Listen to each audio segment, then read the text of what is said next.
The president pushing forward with his coronavirus relief bill that would cost $1.9 trillion. This package includes spending on almost everything. I mean, there is spending in there for the virus and the relief, but there is so much more in this. We're going to talk about that, and we're also going to talk about how Democrats are targeting Newsmax, OAN, and Fox, saying that their information is misinformation. Joining us now, Senator Marsha Blackburn of Tennessee. She serves as a member of the Senate Commerce, Science, and Transportation Committee. Senator, welcome back to the program. It is good to be with you, and you really are hitting on the topics of the day today. I'm telling you, it is. There's a lot going on in this free speech arena right now. Well, and there is a big effort to try to silence anyone who would challenge what the left is doing right now. And you've seen this up close and personal, and the only way to combat it is to exercise our First Amendment freedoms while we still have them. It definitely is. And, you know, Tony, I will tell you, so many people that I'm speaking with that voted for Joe Biden for president, they said, well, you know, we think the President Trump is boisterous. And now they're going, oh, my goodness, we had no idea that they were going to do these things. We thought this was just campaign talk. And no, it wasn't just campaign talk. This is what they are doing. They are trying to silence conservatives. They are trying to take away the ability of the people to hear two sides of a story. Right. It is the cancel culture run amok. Along those lines, two members of Congress, two members of the House, former colleagues of yours over there in the House, Anna Eshoo and Jerry McNerney, sent letters to, I think, about 14 different companies, including AT&T and other carriers that carry, the television programs through their various platforms, as well as cable and our internet.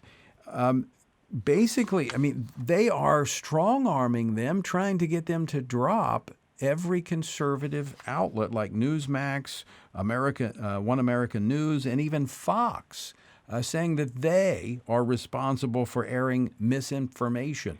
Of course, nothing in their letter points to MSNBC and CNN for the disinformation that they've put out there. Right. And what they are trying to do is say, if you do not completely agree with us, if you do not submit to our way of thinking, conform to our way of doing, we will shut you up. So this is their game plan, and this is what they are pushing to do. And you had this letter from Representatives Eshoo and McNerney. And basically they are saying, you outlets, whether it's Newsmax or OAN or Fox, you are spewing misinformation.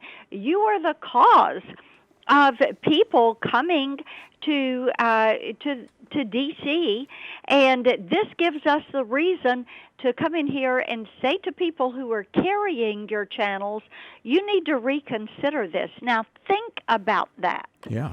They are trying to get your cable carrier to drop Fox or Newsmax or OAN. And why? Because they have a political opinion, a difference of a political opinion with them. Yeah, it's so un-American. In fact, law professor Jonathan Turley, certainly not a conservative, but he has been an advocate for the First Amendment. He says, quote, the letter is not just chilling, it's positively glacial. This is, I mean, I don't know how they do this and keep and not be embarrassed by a full-out attack on the First Amendment. I don't know. I cannot get into their minds how they think they can do this in broad daylight. Well, and the thing is, what they're trying to do, they feel like conservatives are divided right now because you have our friends on the right. There are some that say, well, you supported President Trump too much. There are others that say you didn't support him enough. So what they're trying to do is drive a wedge in here and say, look, the Republicans are divided. And in this sliver of time, they're trying to end all conservative communication or anything that would be a difference of opinion as to where they are right now. Yeah, something we've got to continue to raise the alarm over, shine the light on, whatever analogy you want to use, because this is extremely dangerous.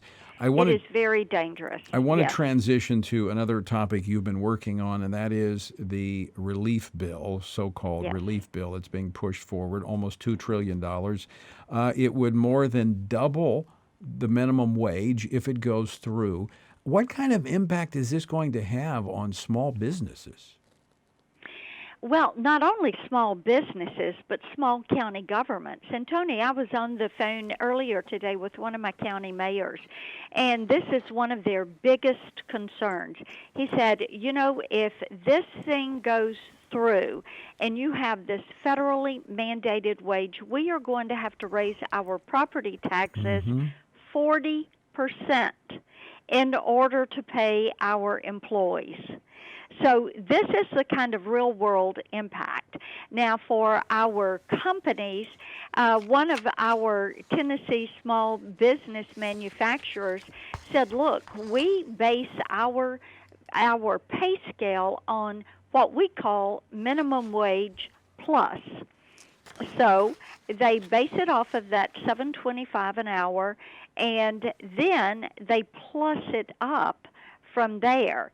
And if you were to put a $15 an hour minimum wage in place, it would totally disrupt the scale. They said what they would have to do in order to make the numbers work is to eliminate a shift and cut back on their production because they would not be able to afford to make their product and get it into the marketplace.